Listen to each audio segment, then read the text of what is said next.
اس سے پیچھے ساری امت تھی۔ یہ جو کہا جاتا ہے نبی کو نماز پڑھائی، یہ غلط ہے۔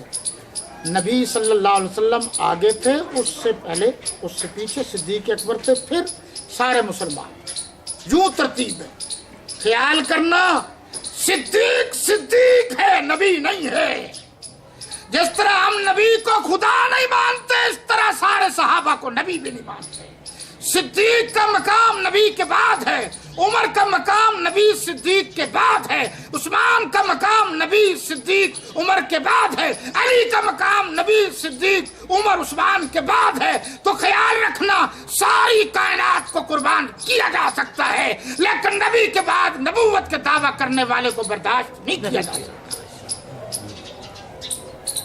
میرے بھائی، آپ کی طبیعت اور بگڑتی گئی۔ اللہ آپ صلی اللہ علیہ وسلم نے فرمایا ذرا بیٹیا میرے پاس آؤ۔ فاطمہ چھوٹی بیٹی تشریف لائیں۔ چھوٹی بیٹی 6 مہینے زندہ رہیں۔ حضور کی 4 بیٹیاں سیدہ زینب، سیدہ رقیہ، سیدہ ام کلثوم، سیدہ فاطمہ، مزامیر پر، گانوں پر ناچنے والوں، بجلی کے بت بنا کر طواف کروانے والوں، اپنے پڑھے لکھے بزرگوں مولویوں سے بھی پوچھ لو کہ یہ طریقہ صحیح ہے۔ گلی گلی جو شور کر رہے ہو کبھی سوچو بھی صحیح۔ قرآن کا ما کان صلاتهم عند البیت الا مکاء وتصدیہ فذوقوا العذاب بما کنتم تکفرون۔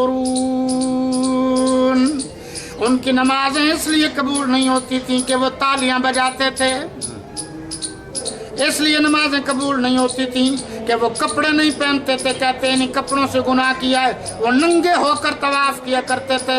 بزرگوں کے نام پر ننگے ہو کر طواف کرنے والوں، بزرگوں کے نام پر کنجریاں نچانے والوں، بزرگوں کے نام پر ناچ کرانے والوں، بزرگوں کے نام پر نشاور چیزیں پلانے والوں، سوچو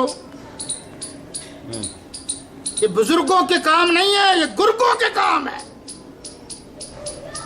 حد ہو گئی ہے، انگریز کے کہنے سے سارے سجادہ نشین بن گئے۔ حضور صلی اللہ علیہ وسلم طبیعت میں ذرا فرق نہ آیا۔ ادھر دیکھا تو سیدہ عائشہ، حضور صلی اللہ علیہ وسلم نے فرمایا بیٹی ما تحبین انا احب، کیا میری بیٹی فاطمہ تو اس سے محبت نہیں کرے گی جس سے میں محبت کروں؟ فرمایا لم لا یا رسول اللہ، کیوں نہیں میرے ابو، کیوں نہیں میرے آقا؟ آپ نے فرمایا احب عائشہ انت تحبین عائشہ، میں بھی عائشہ سے محبت کرتا ہوں، تو بھی سیدہ عائشہ سے محبت کر۔ مشکوٰۃ شریف میں موجود ہے۔ اب صلی اللہ علیہ وسلم نے دیکھا سیدہ عائشہ کی گود میں تھے، سر مبارک رکھا ہوا تھا، دیکھا تو مسواک ہے، طلب ہوئی تو آپ کی طبیعت خراب تھی، سیدہ عائشہ نے مسواک نرم کیا، نرم کر کے مسواک پھر پیش کیا، آپ صلی اللہ علیہ وسلم نے استعمال کیا بخاری شریف میں۔ تو آپ نے جب استعمال کیا تو لعاب تو لگے ہوئے ہوں گا نا۔ تو جس نبی نے اس دنیا سے جاتے جاتے سیدہ عائشہ ان کی زوجہ سیدنا صدیق اکبر کی بیٹی کا نرم کردہ مسواک پسند کیا ہے، جو شخص نبی کی پسند کو پسند نہ کرے وہ مسلمان ہی نہیں ہے۔ جو شخص نبی کی پسند کو پسند نہ کرے وہ مسلمان نہیں ہے۔ علماء نے یہ بات لکھی ہے کہ حضور کو کدو پسند تھے، آقا دو جہاں صلی اللہ علیہ وسلم کو اگر کوئی بلا شرعی حجت کے کہ میں بھی کدو نہیں کھاتا، مجھے کوئی پسند نہیں ہے، اسے پتا تھا کہ نبی کو پسند ہے، پھر کہا میں نہیں کھاتا، وہ بھی کفر کے درجے میں ہے۔ تم کون ہو نبی کی پسند کو ناپسند کرنے والے؟ نبی کی پسند کو پسند کرنا پڑے گا۔ میرے نبی کی عمر 63 برس ہے، تو کیا اللہ کے نبی نے نماز سکھائی، روزہ سکھایا، حج سکھائی، زکوٰۃ سکھائی؟ اگر شریعت میں یہ میلادوں کا جلوس ہوتا تو میرے نبی ضرور سکھاتے۔ نہیں سکھایا تو غلط ہے نا، ماننا پڑے گا یہ غلط ہے۔ آپ صلی اللہ علیہ وسلم مسواک نرم کیا اور حضرت جبریل امین علیہ السلام حضرت اسرائیل علیہ السلام تشریف لائے. جب وہ تشریف لائے آ کر سلام عرض کیا، اجازت طلب کی اور کہا اللہم الرفیق الاعلی، اللہ تبارک و تعالی کی طرف سے حکم آیا ہے، آپ کا کیا خیال ہے؟ آپ صلی اللہ علیہ وسلم نے فرمایا، بی بی صاحبہ فرماتی ہیں، بی بی فاطمہ، میں نے کہا اللہ کے نبی آرام میں تکلیف میں، جاؤ. حضرت اسرائیل علیہ السلام چلے گئے، پھر آئے، پھر چلے گئے. یہ نبوت کا دروازہ تھا کہ اسرائیل علیہ السلام چلے گئے، ورنہ اسرائیل آ کر کبھی واپس نہیں جاتا. یہ نبوت کی خصوصیت ہے. تو اس سے پتہ چلا کسی سے اللہ کا بھیجا ہوا موت والا فرشتہ اجازت طلب نہیں کرتا. نبی کی ذات وہ ذات ہے جس سے موت بھی اللہ کے حکم سے پہلے اجازت طلب کرتی ہے. اس لیے میرے نبی کی موت بھی اعلیٰ، میرے نبی کی وفات بھی اعلیٰ، میرے نبی کی وفات بھی اعلیٰ، میرے نبی کا وصال بھی اعلیٰ، میرے نبی کی حیات بھی اعلیٰ، ہر چیز اعلیٰ. آپ صلی اللہ علیہ وسلم تشریف فرما، اجازت مل گئی. آپ نے فرمایا بیٹی آپ کے ابو کا گھر تھا، ورنہ اسرائیل علیہ السلام کسی سے اجازت نہیں مانگتے. وہ آئے، اجازت طلب کی، اللہ کا حکم نافذ کیا. آپ نے فرمایا تکلیف ہو رہی ہے. فرمایا میں کون ہوں؟ مجھے حکم نہیں دیا گیا.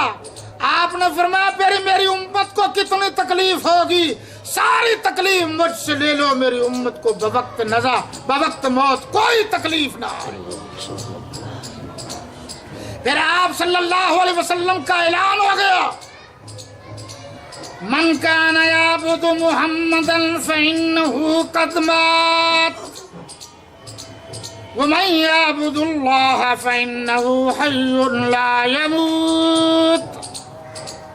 حضرت صدیق اکبر رضی اللہ عنہ نے فرمایا ما کان محمد ابا احد من رجالکم ولکن رسول اللہ. دوسری جگہ فرمایا کہ وما محمد الا رسول قد خلت من قبلہ الرسل. حضرت عمر فاروق فرماتے ہیں مجھے محسوس ہوا جیسے قرآن ابھی آج نازل ہو رہا ہو. اللہ کے قرآن نے کہا کیا اگر نبی اس دنیا سے چلے گئے تو آپ اللہ کی عبادت کرنا چھوڑ دو گے؟ فرمایا کیا اگر نبی اس دنیا سے چلے گئے تو اللہ کی وحدانیت کا اقرار چھوڑ دو گے؟ پہلے بھی تو آخر نبی اس دنیا میں آئے اور دنیا سے تشریف لے گئے. اللہ کے قرآن نے بتایا وما، آپ نے یعنی اللہ کے نبی صلی اللہ علیہ وسلم کے بارے میں قرآن نے کہا انک میت وانہم میتون. اللہ کا قانون اعلیٰ، ترجمہ کر رہا ہوں علماء کو فائدہ ہوگا. اللہ کے موت کا قانون اعلیٰ ساری کائنات کی مخلوقات میں سے اعلیٰ انسان پر نافذ، لیکن اللہ نے اپنا قانون توڑا نہیں، نافذ ہو گیا. حضرت ابو بکر صدیق رضی اللہ تعالیٰ عنہ نے بھی اعلان کر دیا. آپ صلی اللہ علیہ وسلم